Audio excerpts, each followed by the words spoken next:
자, 여러분, 월요일을 대비해서 오늘은 다룰 내용이 꽤 많습니다. 다음 주에는 상당한 혼란이 예상되기 때문입니다.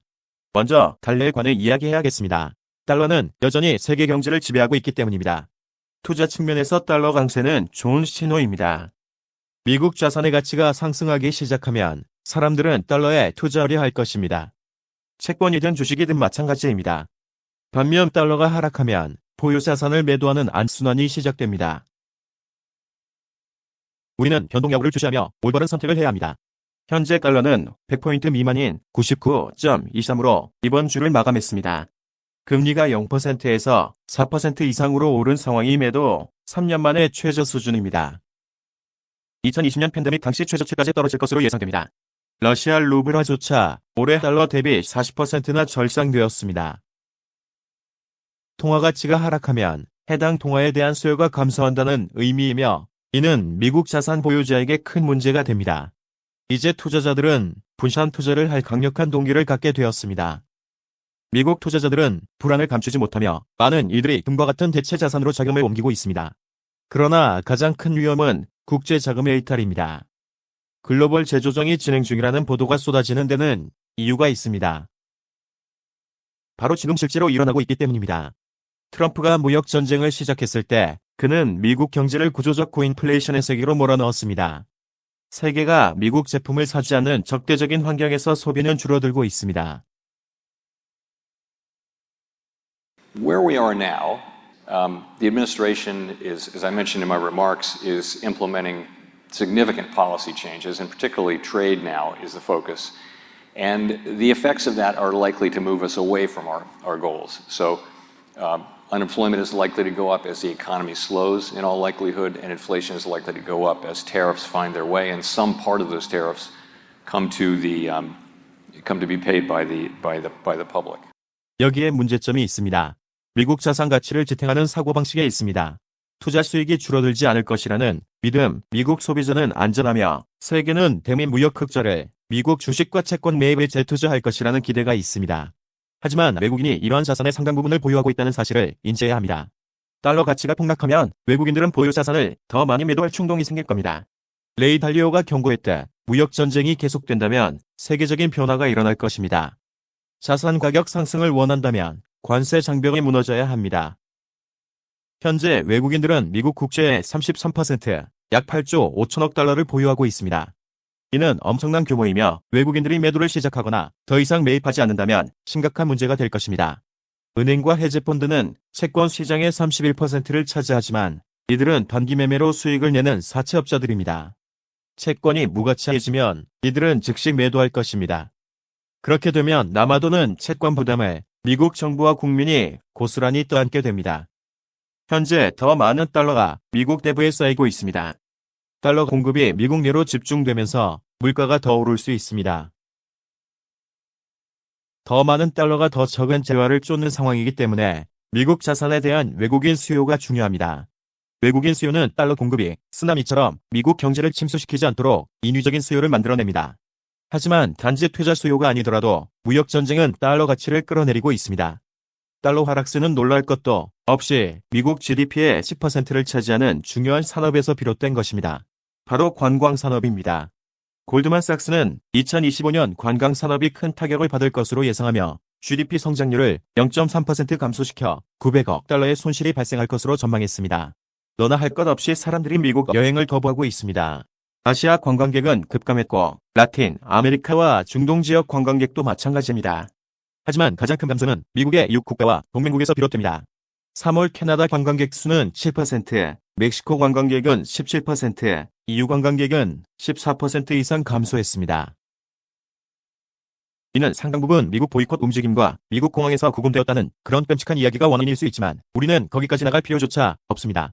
또 다른 간단한 요인을 가정해 보겠습니다. 트럼프가 부과한 관세로 인해 미국의 생활비가 엄청나게 치솟았습니다. 기억하세요. 소비자들이 그 비용을 부담해야 합니다. 미국을 방문하는 여러분이 그 소비자입니다. 여러분은 일반 미국인들과 마찬가지로 비용 상승에 직면하게 되고 구매력은 급격히 떨어집니다. 예일대 예산연구소에 따르면 관세 전쟁으로 실효 관세율이 130년 만에 최고치를 기록했습니다. 현재 평균 관세율은 25.6%입니다. 선물을 사든 호텔에 묵든 저녁을 먹든 평균 25% 이상의 추가 비용이 발생합니다.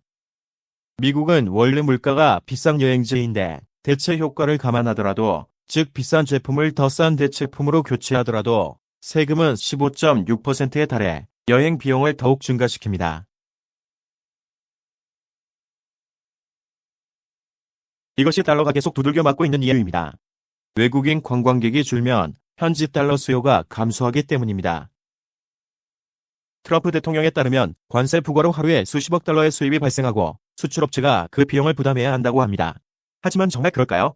지금까지 관세로 발생한 수입은 5억 달러에 불과합니다. 미국 세관 당국은 하루 평균 최대 관세 수입이 2억 달러에서 2억 5천만 달러 정도라고 밝혔습니다. 이러한 상황이 계속된다고 가정하더라도 연간 900억 달러의 관세 수입만 증가할 뿐입니다. 연간 900억 달러의 추가 수입은 2025년 잠재 재정 적자 1조 9천억 달러에 비하면 세 발의 피해입니다. 따라서 관세 조치가 국가 부채를 의미 있게 줄일 것이라는 생각은 솔직하지 못한 태도입니다. 자, 트럼프 대통령은 무역 협상을 통해 이 악몽을 뒤집을 수 있을까요? 네, 그럴 수 있습니다. 하지만 기껏해야 임시방편이자 부분적인 해결책일 뿐입니다.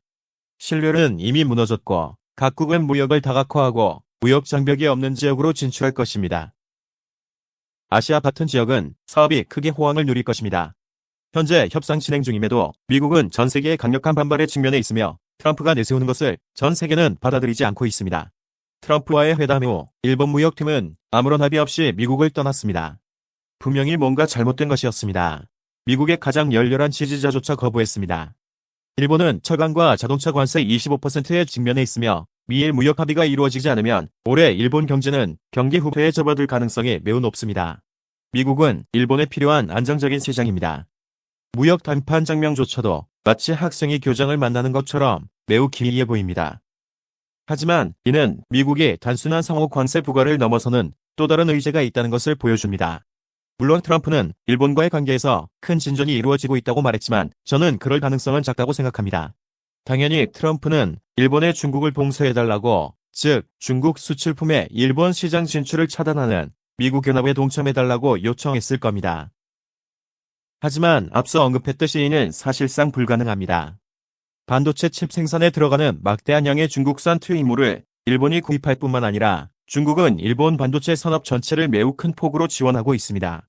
일본의 전체 반도체 제조 장비의 절반이 중국에 판매됩니다. 중국이 도쿄 일렉트론과 거래를 중단한다면 도쿄 일렉트론의 수익은 붕괴할 것입니다.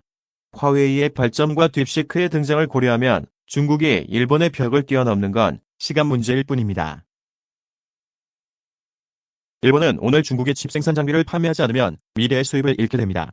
하지만 그런 일본의 먹거리는 언젠가는 사라질 것입니다. 반드시 그렇게 될 것입니다. 트럼프의 무역 전쟁은 더 이상 경제적인 문제가 아닙니다. 마치 영화 대부처럼 반지에 키스하고 가족하고만 거래함으로써 충성심을 보여야 하는 상황입니다. 그렇다면 트럼프는 또 무엇을 원하는 걸까요? 그는 일본이 방위비 분담금을 제대로 내지 않는다고 말했습니다. 하지만 정말 그럴까요? 이것이 다음 흥정의 대상이 될지도 모릅니다. 미국의 제품을 직접 판매하기 위해 미국에 더 많은 돈을 지불하는 것입니다. 트럼프는 미국이 제공하는 방위 혜택 규모를 놓고 일본을 압박해왔습니다. 일본은 현재 미군 주둔 지원에 연간 약 14억 달러를 지출하고 있습니다. 하지만 트럼프가 분담금 부족분이 수천억 달러에 달한다고 주장하는데 그건 사실은 아닐 겁니다.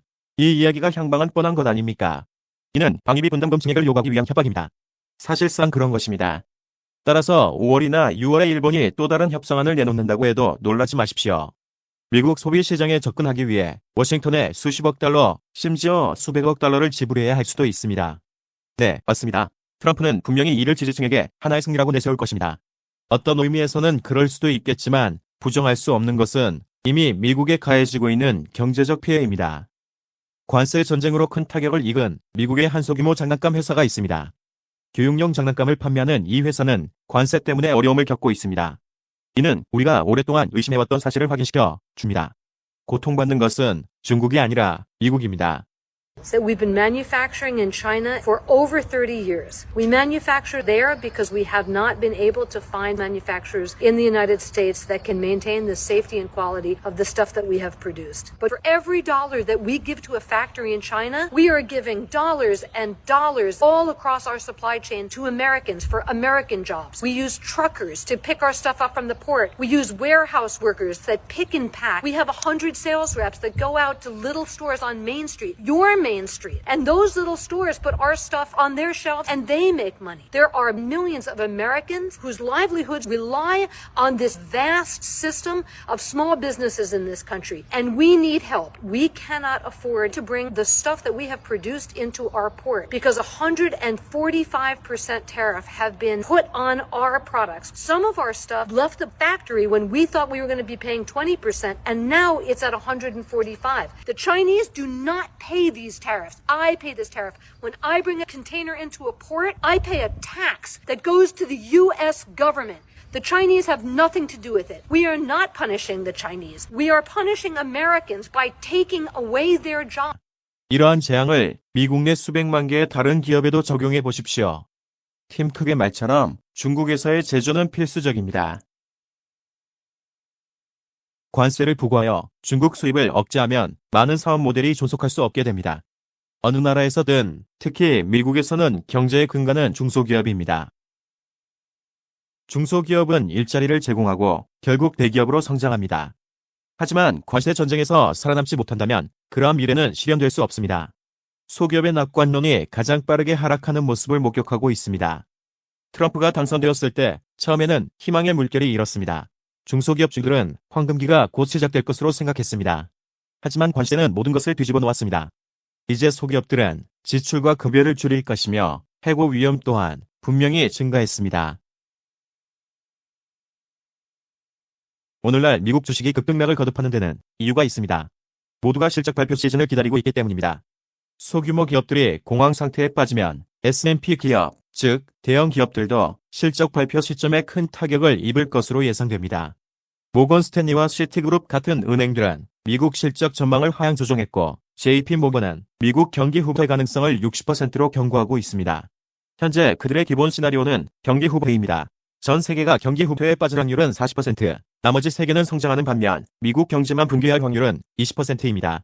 무서운 것은 골디락스 상황, 즉 모든 것이 평상시처럼 돌아가는 상황, 즉 무착륙 시나리오가 발생할 확률입니다. 그럴 가능성이 있을까요? 이미 피해가 발생했기 때문에 10%의 확률입니다. 만약 실적 발표 시즌이 부진하고 기업들이 지출을 줄인다면 미국 시장은 말 그대로 또다시 큰 폭락을 맞을 수 있습니다. 우리가 알아야 할 두 가지가 있습니다. 첫째, 주식시장에는 여전히 많은 자금이 돌고 있습니다. 매매자들은 레버리지, 장기 ETF에 66억 달러 이상을 투자했습니다. 이 자금은 가격이 하락하기 시작하면 청산될 수 있는 매우 위험한 펀드입니다. 그 자체로 더 많은 마진 콜과 시장 붕괴를 촉발할 수 있습니다. 이는 바닥권의 움직임이 아닙니다. 사람들은 여전히 저점 매수에 나서고 있으며 일부 영끌들은 레버리지 장기 포지션을 활용하고 있습니다. 둘째, 실적 발표 시즌이 악화한다면, 즉 트럼프 대통령이 또다시 패배하여 관세를 인상한다면 추가 매도세를 목격할 테고 월가 ETF 문제로 상황은 크게 악화할 겁니다. 1800년대 이후 평균적인 약세장 하락은 주식시장의 약 40% 하락을 초래했습니다. 2020년 팬데믹처럼 이벤트 주도형 하락의 경우 폭락률은 약 25에서 30%입니다. 하지만 구조적인 하락, 즉 장기적인 약세장이라면 미국 시장은 50% 이상 폭락할 수 있습니다. 그래서 우리는 판단해야 합니다. 이 상황이 이벤트 주도형 재앙인지 아니면 더 오래 지속될 것인지 말입니다. 트럼프가 유턴에 성공할까요? 아니면 일부 후퇴 후 또다시 세계를 두드릴 것인가요? 1조 달러짜리 질문입니다. 하지만 백악관은 과연 답을 알고 있을까요? 피터 나바로가 자리를 비운 사이 베센트가 트럼프에게 몰래 다가가 관세 동결을 상사했다는 기묘한 이야기들이 많습니다. 트럼프 팀은 그저 혼란에 빠져 그들의 백악관 출입 여부도 알지 못하는 것 같습니다. 하지만 여러분의 생각을 알려주세요. 달러는 반등할 수 있을까요? 아니면 더 하락할까요? 일본은 협상을 타결할 수 있을까요? 아래 댓글로 알려주세요. 안전 유의하시고 좋아요 버튼을 꼭 눌러주시고 구독 버튼도 눌러주세요. 이 혼란스러운 시기를 헤쳐나가는 동안 함께해요.